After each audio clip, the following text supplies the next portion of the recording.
We're not live.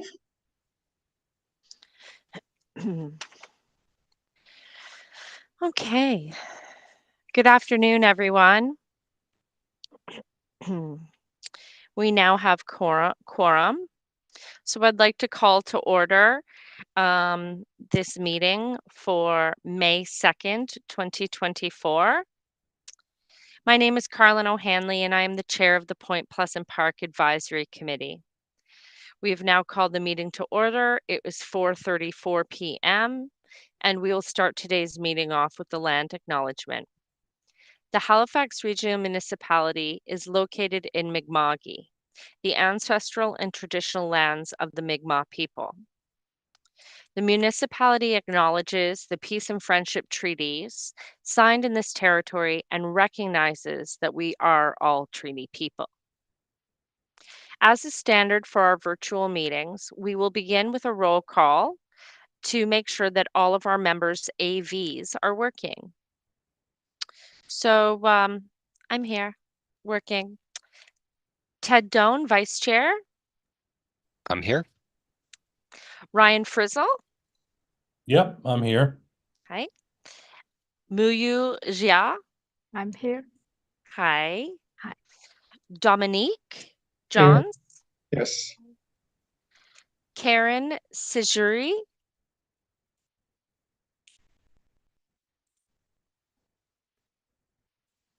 Karen, if you're with us and your volume or video aren't working, just click the raise hand button at the bottom of your screen. She's not here. Thank you. And then Councillor Way Mason. All present and correct. Thank you, everyone. We'll now move on to today's agenda. I will now ask for any edits to the minutes from March 7th, 2024. If we have none, then I would invite a member to move the approval of these minutes, and this requires a mover and a seconder. So moved. Thank you. May we, Ted has moved. Now can we have a seconder, please? I second. Thank you. Thank you, Muyu. Muyu is second. So the motion that the minutes of March 7th, 2024, Point Pleasant Park Advisory Committee are approved as presented. The motion has been moved by Ted Doan and seconded by Muyu Jia. I will now call for the question. All those in favor say aye or raise hands. Aye. Aye. Aye. Aye. Thank you. Anyone opposed?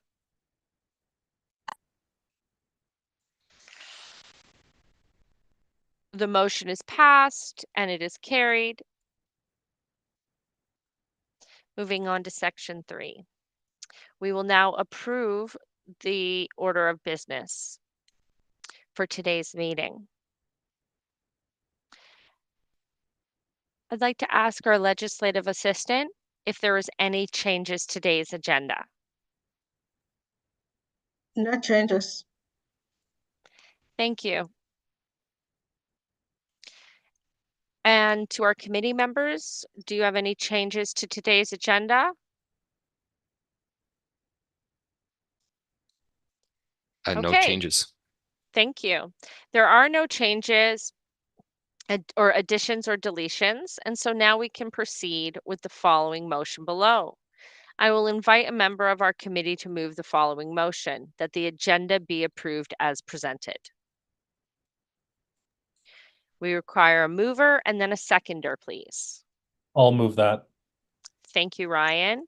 Seconder, please. I'll second it. Thank you, Dominique. Ryan Frizzle has moved and Dominique has seconded the motion.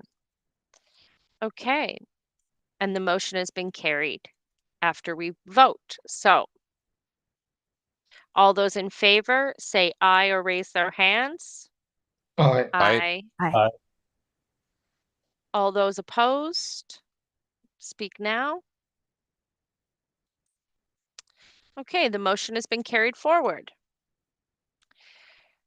We're moving on to section 4, business arising from the minutes, and we don't have any, so there's none. Section 5, we'd call for a declaration of conflict of interests. And so I will now ask if anyone has a conflict of interest to declare as a result of an item on our agenda today. Please let us know.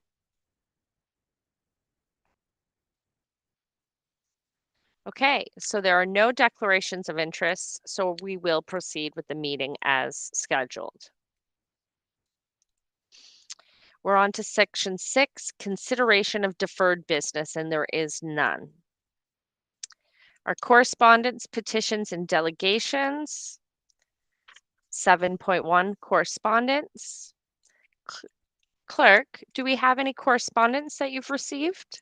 No correspondence received from the clerk's office. Thank you. 7.2, petitions. Are there any petitions to be presented, Clerk Aluami? No petitions. Thank you. 7.3, presentations. We have had presentations in the past, but today there are none. Section 8, information items brought forward. There are also none. 9, reports and discussion. 9.1, staff. And we're going to go to operations update, and I'll ask Ian Kennedy, Supervisor of Major Parks West, to speak to us, the Point Pleasant Park, about the operations memo that was circulated to all of our members. Ian? Hey, how's it going? Again, I'm going to speak to the operations update, but we don't really move into, I guess, a more eclectic operation until, say, a week or two from now. So much of the operations update is still in the same, I guess, flow or flux as the last one. Since the last meeting, we're still, as usual, working on road work. And we're continuing with tree removal. We've actually removed quite a bit of trees in the last, not an astounding amount, but it's been a regular occurrence. Now that the weather's warmer and we've had a bit of a dry season, we're able to kind of go further into the woods and see what's going on there. So we've been doing a lot of tree removal, but we've also been identifying where invasive species that we monitor are starting to prop up now that we're getting more sunshine, such as Rosa multiflora and knotweed.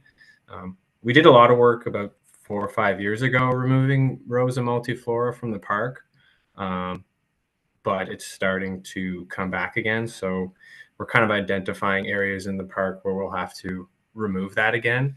It's impossible to entirely get rid of it, but it's a bit arduous to remove it. But as we learned before, you get a couple years before it starts to come back. But it's good to know that it's not, it hasn't taken over the park, and it's in areas that can perpetually be controlled and monitored.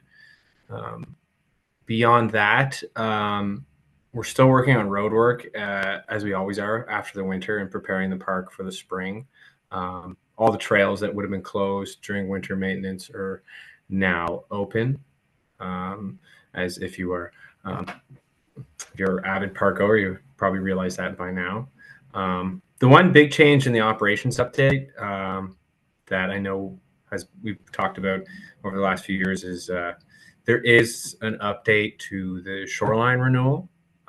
So progress has been made on that. WSP came in, and I met with them and people working on that project, and we were on the shoreline for probably 3 or 4 hours, and they did a full analysis, both gaining, like, they did their own overhead cartography data, but then taking like word of mouth data from me on our experiences from a maintenance standpoint of how we're combating loss of shoreline and context too, because they're just coming, with them being an outside group, they're coming in just seeing a shoreline that needs renewal, but they have no backstory on how it's degraded. So we met with them, and they're toying with a variety of ideas. They're also thinking of increasing the scope of the renewal, as some of the previous shoreline renewal that was done maybe at the time was up to standards 30, 40 years ago, but is now not. So they may extend the shoreline renewal partway past towards the arm, but that's something they're discussing. But there's a number of different things that they're thinking of taking on, both on the shoreline and out in the ocean, like installing shoals and break a rock and such. So there is progress being made on that finally, and yeah, which is a good update because that was kind of in limbo for a while. But otherwise, to report, we are expecting our new seasonal and student staff next week, which will be great because we are coming up to the time where we need them, because we are seeing every year we're seeing the usership of the park increasing or starting earlier than usual, and we've definitely seen that in the last month and a half. The amount of people in the park, both on weekends and weekdays, has heavily increased. We've had to have staff in on weekends where we usually don't require that until about this time of year, but for the last month and a half, we've had staff in on the weekends just to tackle litter control as it's ramping up with the sunny weather. But other than that, there's not much more to report. Hoping to start some, as the foliage comes on the trees, hoping to start some trail cutbacks as we do every year this time of year, as some of the canopy starts to grow in the smaller trails, especially closer to Black Rock Beach and in around Serpentine, which we're hoping to work on that next month. But otherwise, that's all I have to update. And if anyone has any questions about anything, I'm all ears. I have a thank you, Ian. Does anyone have any questions? This is Ted. I have a few. Okay, I'll go last with my questions just in case somebody asks it. Go ahead, Ted.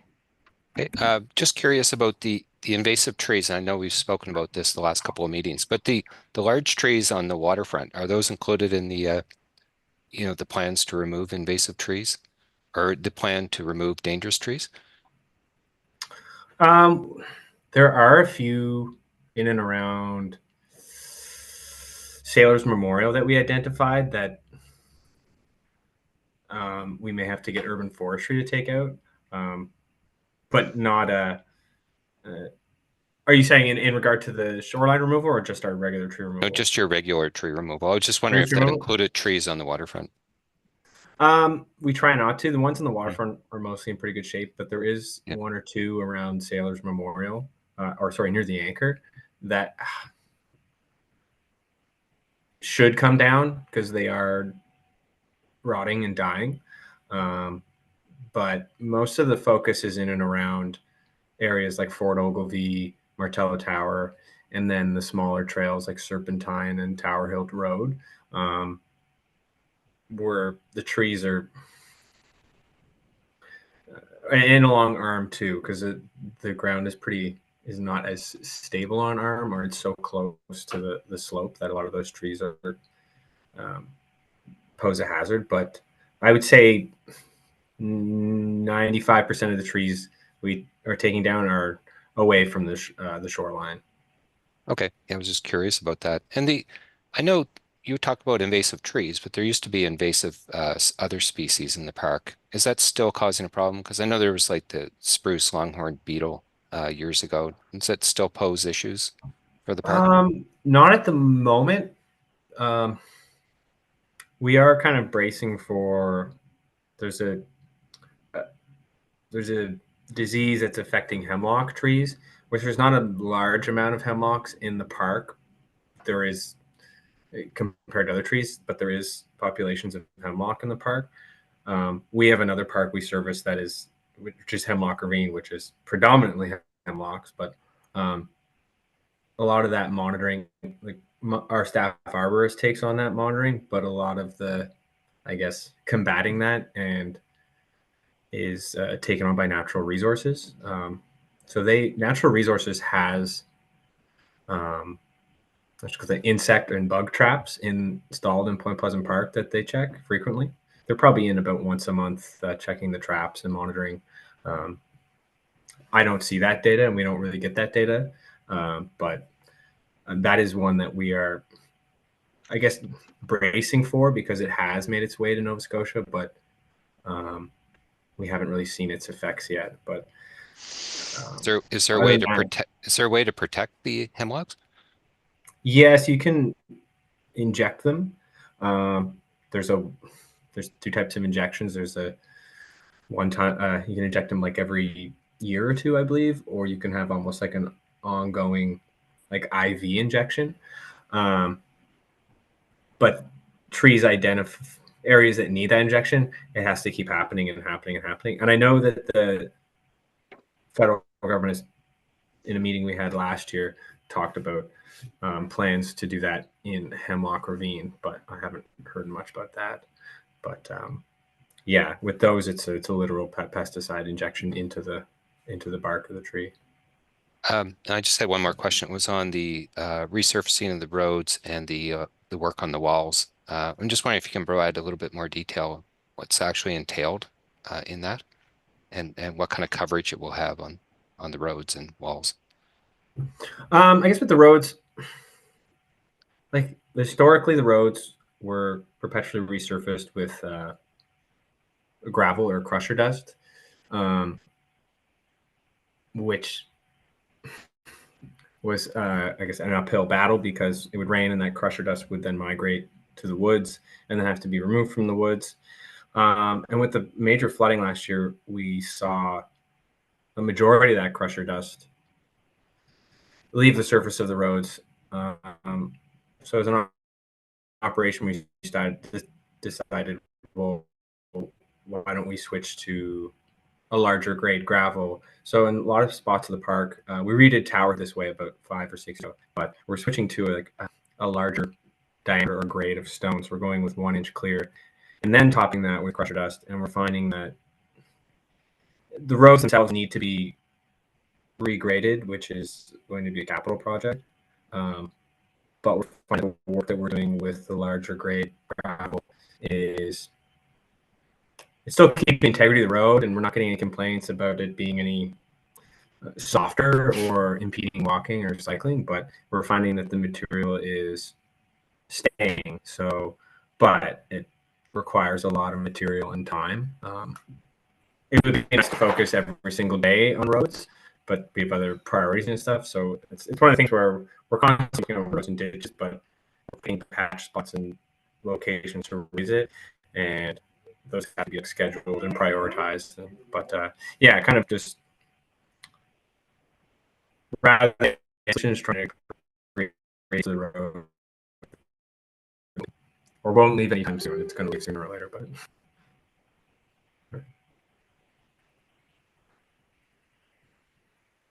And my other was just on the walls, and I know you're repairing where cars have damaged the walls and where it's degrading. That's going to be taken on by coastal restoration. Like, we don't have any masons on staff. We do sometimes minimal work when portions of like Martello Tower have fallen off. We've done patch jobs, but coastal restoration will be coming in to do like some of the areas by Shakespeare and the upper parking lot. Great, thank you. Yeah, you're welcome.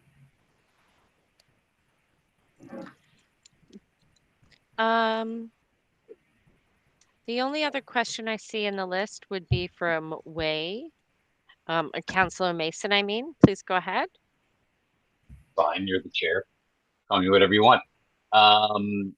So first off, I just want to thank staff I sent in an inquiry on about where the thinning is happening in the park. And Ian, you got me that map in about 15 minutes, so thank you. Good work. And it's great to hear the multiflora rosa is being addressed at these kind of invasives. And to build on what Ed was asking about, a challenge we have with this park and all parks and that they're working harbor adjacent, so the potential they get infected and reinfected from the water district is real in chemistry. So the two questions I have are, great to hear about WSP. Like, it's still early days. I'm wondering if the heritage archaeological assessment that was going to be done as part of that whether that person was fired and if they've completed their work. And I'd like clerks to note for the record that I'm asking the second one, which is we have a draft Mi'kmaq heritage plan for Point Pleasant Park on the northwest arm that was presented in 2008. Kind of disappeared that the community of Mi'kmaq just to bring back. I think that we should, this committee, ask our folks from the diversity and inclusion to come, and the parks folks come and do a presentation on where that's at, because Mayor's not available for council, by council, and I hear about it in a lot of meetings, right? Like, we promised a lot of stuff to people, and none of the staff on the call right now were here when that got dropped, so I'm not blaming anybody, but like it was a good bit of work, a really nice report, and we should have a presentation.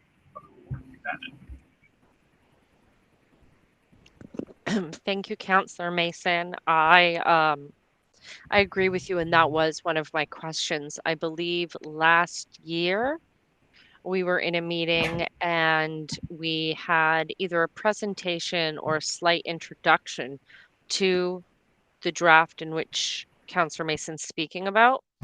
And to my understanding, we haven't had much follow-up with it. And I will be so bold to say I believe the time is now, and the work has been done. And so what we can do as a committee to continue that work so that it can cultivate into coming together so that it happens in the park. Love it. Ian, I have that question about the heritage. Yeah, when I met with Krista and WSP, there was someone from Parks Canada that was involved for that reason, because she had talked to me about she asked like if there was any maintenance we had done in the park in the last few years where we had to involve like culture and heritage, and I said no, nothing we've done has we haven't had to do it, or I think we did was replacing already existing infrastructure. But yeah, I can't think of her name at the moment, unfortunately, but there was someone from Parks Canada that was there to for that reason.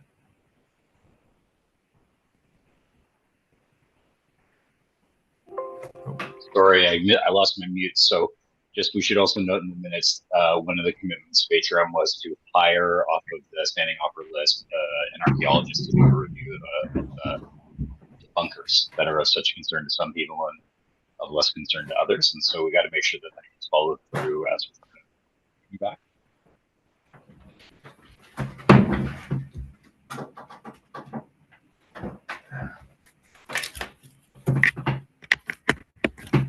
I was just writing that down, and I will ensure as the chair of our committee that I will send correspondence to our clerk on those points regarding the report that was compiled from a Mi'kmaq perspective, and then as well as to find out where and what's happening with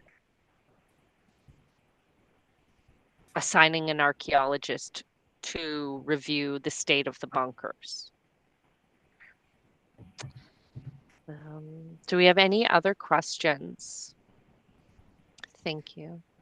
Okay, I have a question, and I might have been a bit confused. I'm curious about, I believe, Ian, you said something about the coastal, I forget what their title was, pardon me, but I'm just curious if there's anything in regards to the infilling that has been suggested for the Northwest Arm and how that may impact the Point Pleasant Park. Nothing that's come across to me.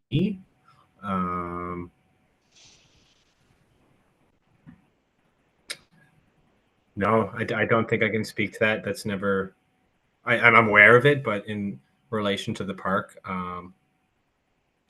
that hasn't come up. I would say that would probably more affect, depending where they're infilling, but more affect, say, places like Sir Sanford Fleming Park. But Yeah. that's not something that's, I guess, come into consideration by us.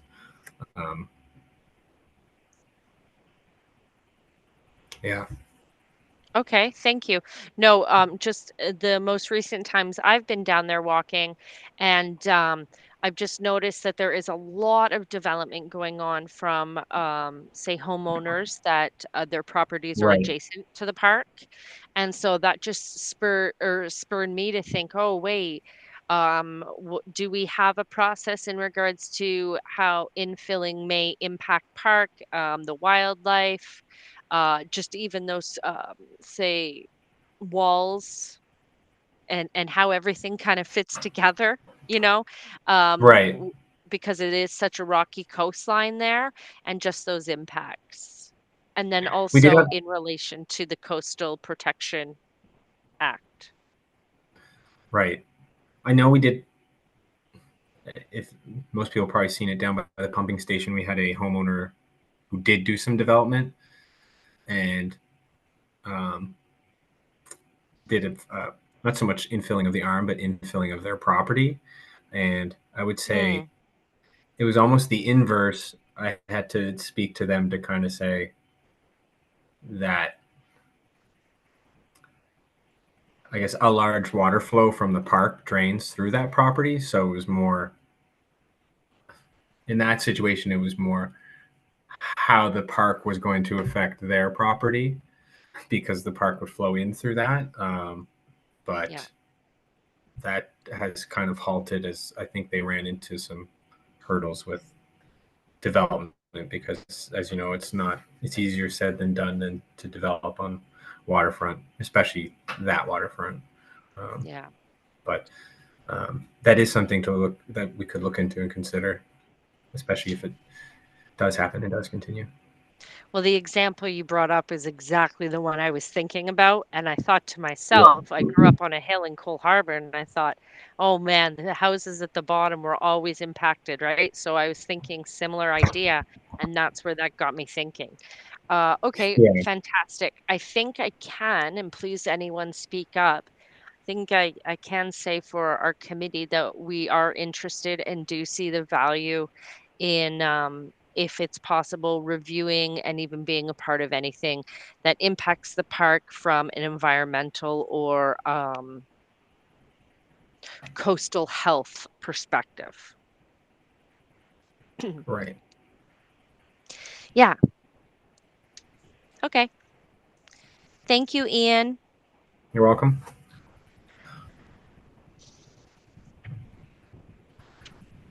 Okay, now we're going to move on to our next item on our agenda, and that's 9.1.2, update on establishing a cafe in Point Pleasant Park. So I will ask Adams to give an update about establishing the cafe in the park. Hi, everyone. Please go ahead. I can just give a quick update on this. So as you know, there was a motion put on the table for a staff report for a cafe at the Point Pleasant Park, and that's set to go to Halifax and West Community Council on May 14th. I've been doing a bit of digging in the meantime just to give you guys some information to whether you feel you want to move ahead with it, which would be great. We'll be happy to do it. But if this information works for you guys, then that's great as well. So currently, we do have a food truck vendor approved for the Loring parking lot for this year. They are in the second year of their 5-year term, and they're going to be selling things like sandwiches, paninis, ice cream, smoothies, coffee, all that kind of stuff. So it is only approved for one vendor at this time, and they do have exclusivity over the site. So if a second vendor were to come to that site, they would have to work with that vendor, the current vendor that has the contract to establish different things. So if our current vendor was selling, coffee and cake, then the second vendor would have to sell milk and cookies, that kind of thing, right? So also, I know it was mentioned in the presentation as well that we could potentially try it for a 3-year term. That wouldn't necessarily be the case, as it would have to go to tender. We wouldn't be able to do a pilot project for a cafe of this sort. So that's pretty much where we're to with that. And yeah, if there's any questions.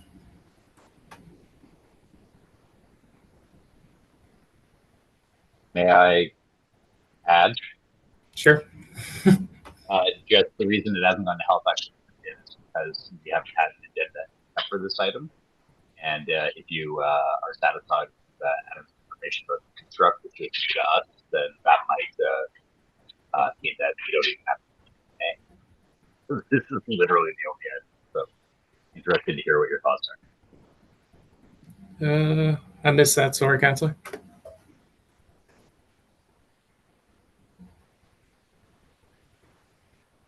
Just realized now, can you hear me? I can hear you now, yeah. Probably because I turned the hose dryer off here in the kitchen. That probably helped. I am so sorry. I have the headphones in, so I couldn't hear it, but I just walked by and thought, oh, that's what's going. So what I was saying is this hasn't gone to Halifax and West yet, as we haven't had anything else on our agenda. And if you are satisfied as a committee that food truck piece has addressed this,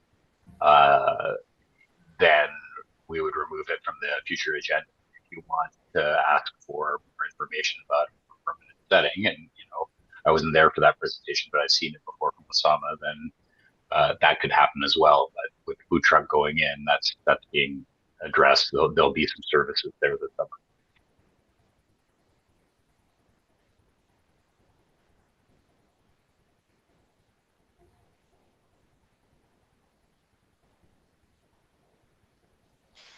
Thank you, Councillor Mason. Do we have any other questions, starting with Ted?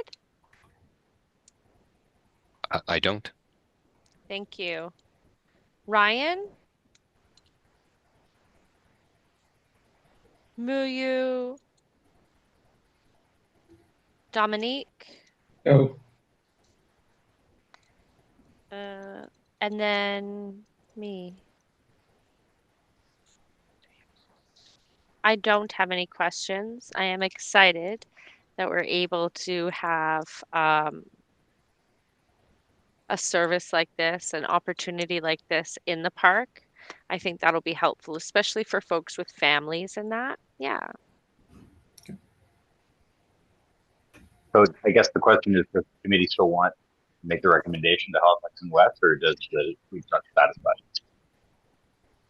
Thank you. I was just going to ask Adam that, so thanks. And Adam, do you mind directing us? To my understanding, we either say, yay, we make this recommendation, or no, we don't. Is that correct? As far as I know, I think there needs to be a motion on the table to remove it. I think that's what needs to happen. Right. But yes. that's not my area of expertise either, so. So what we'll do here is, and please, clerk, step in if I misspeak here. Okay, So what we'll do is I will invite a member of the committee to move the following motion. That the food truck request be approved as presented to go to City Council. so this requires a mover and a seconder. Sorry, Chair. This is Dorothy here, just supporting Olawami. I think the Thank motion you. that has to be on the floor is just not to get, not to do the request for proposal for a possible cafe. Okay. And then you'd need a mover and a seconder not to have that move forward. Okay, thank you. Yeah. So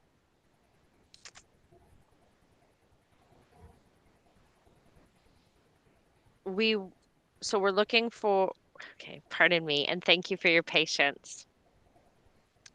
So we're looking to see if we are going to not have the application sent to council. Correct, Dorothy? So it's not an application, it's a request for proposal that was going to Halifax and Oh. West Community Council, which is the Thank you. reporting body for the committee. I heard proposal when you first spoke. I didn't hear the first part, so I Oh, didn't want to presume. request Thank for you. proposal. Yeah, thank you. So yes, so we're looking to see if we cancel the request for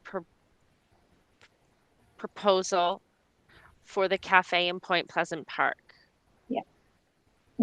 Do we have a mover for this? Yep, I'll move that. Ryan. Okay, do we have a seconder?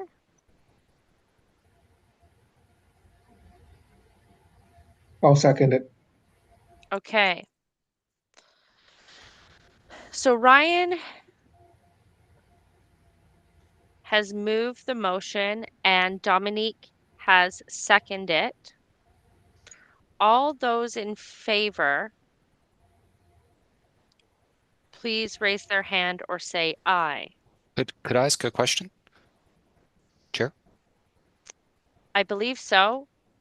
Okay. Yes. So the motion at the last meeting was to request a staff report on obtaining a request for proposals.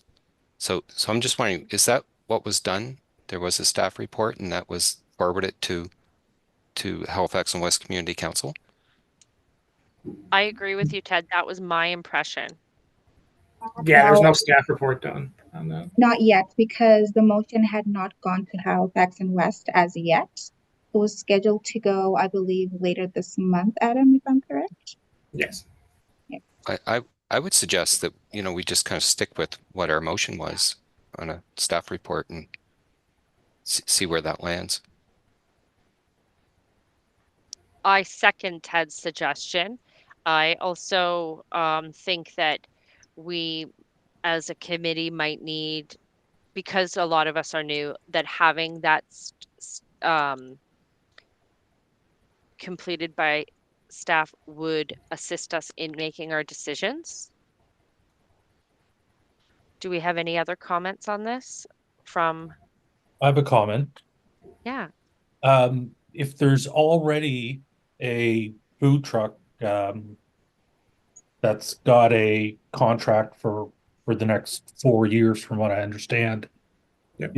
is there need for a second cafe in that lower parking lot? I think that's a question being asked here is is that a necessity? Is that something that will add to the park if there's already going to be a food truck there? Thank you, Ryan. Can we hear from Adam, please, on that to respond? Sure. Yeah, I don't know if there is a need for a second one, considering that there will be coffee and all that stuff being served at the current one. And if there is a second one, they, again, would have to work with the current one because they have exclusivity over them. So the staff report may just indicate that exact thing, that there could be two, but, they would not necessarily be able to sell the same things. So the need for it may not be there. No.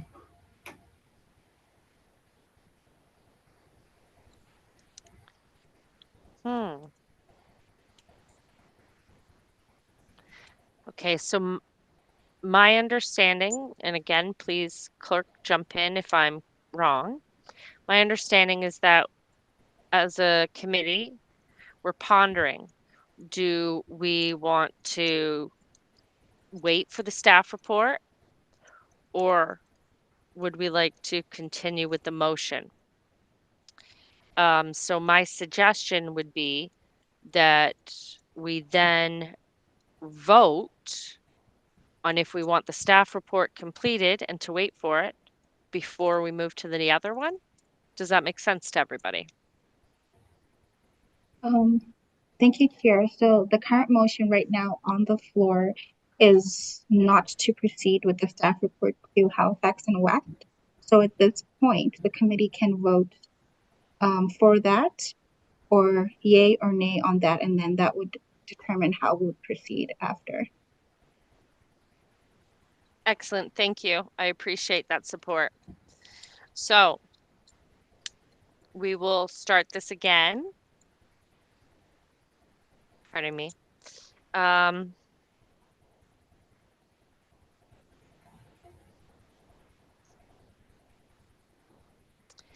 will invite a member of the committee to move the following motion: that we will not proceed with the staff report for the cafe proposed. Do we have a mover? Yep, I'll move that, Ryan. Do we have a seconder? Yes, yes. Thank you, Dominique.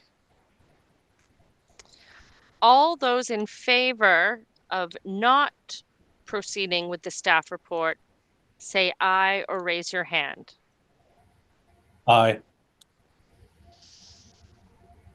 Aye. All those opposed to not proceeding with the staff report, say aye or raise your hand. Aye.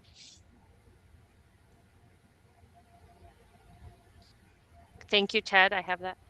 And am I correct in presuming the rest of the committee is abstaining from voting? And is that an option? And I direct that question to the clerk, please.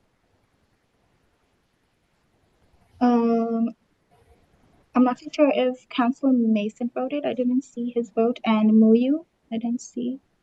No. I saw all hands up on the affirmative except for Ted, who voted to the negative.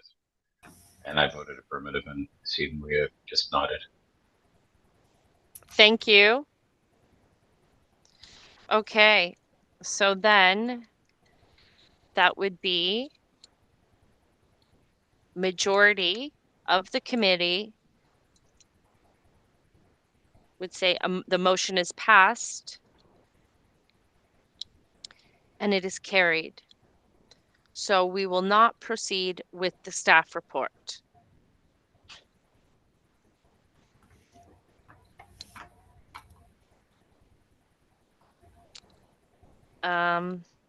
And thank you for your patience with that. As we worked on that one together, I know my languages was a little stuttering.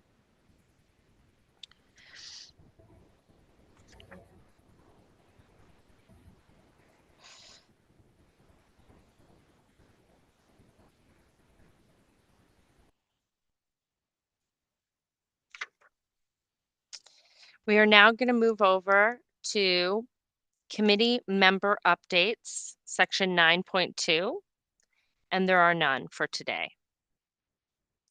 Section 10, added items, there are none. And 11, the date of our next meeting will be July 4th, 2024.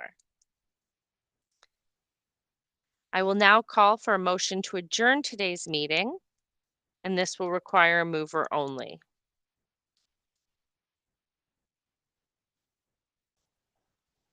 So moved. Thank you. The meeting is adjourned at 5:18 p.m. Thanks, Carolyn. Thanks, everyone. Thank you. Thanks, everybody. Thank you. you. Thank you.